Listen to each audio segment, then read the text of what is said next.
ચાલો, કેમ છો બધા? મજામાં ને? આજની વાર્તાનું નામ છે સાબરના રૂપાળા શિંગડા. ચાલો સાંભળીએ વાર્તા.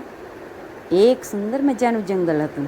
તેમાં ઘણા બધા પશુ પક્ષીઓ રહેતા હતા. તેમાં એક સાબર પણ હતું, પરંતુ તે તેના સાથીદારો સાથે રહે નહીં અને એકલું એકલું વનમાં ફર્યા કરે.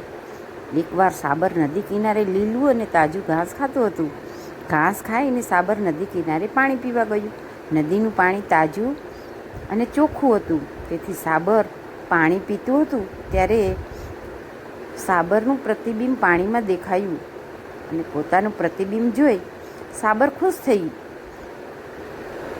વાહ, કેવા સુંદર મારા શિંગડા છે!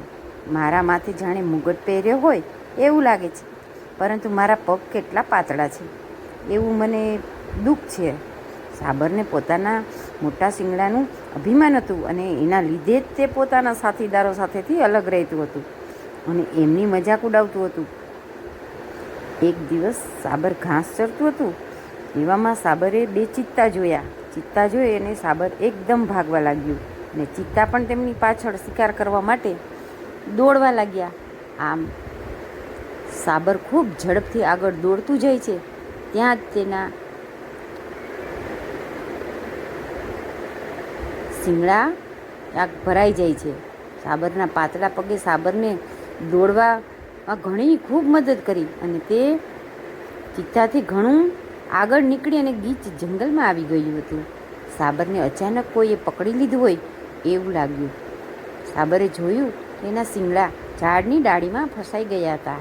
ડાળીમાંથી ફસાયેલા શિંગડાને કાઢવા ખૂબ પ્રયત્ન કર્યો, પણ એના વાંકા ચૂકા શિંગડા નીકળ્યા જ નહીં. પછી સાબરને સમજાયું કે મારા પગ ભલે પાતળા છે, પણ તેણે જ મને બચાવ્યું અને આ મારા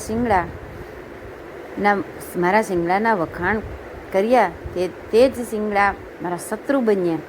સાબર આમ વિચારતું હતું, ત્યાં જ સાબરનું શિંગડું તૂટી ગયું અને તેણે પાતળા પગની મદદથી ભાગી અને પોતાનો જીવ બચાવ્યો.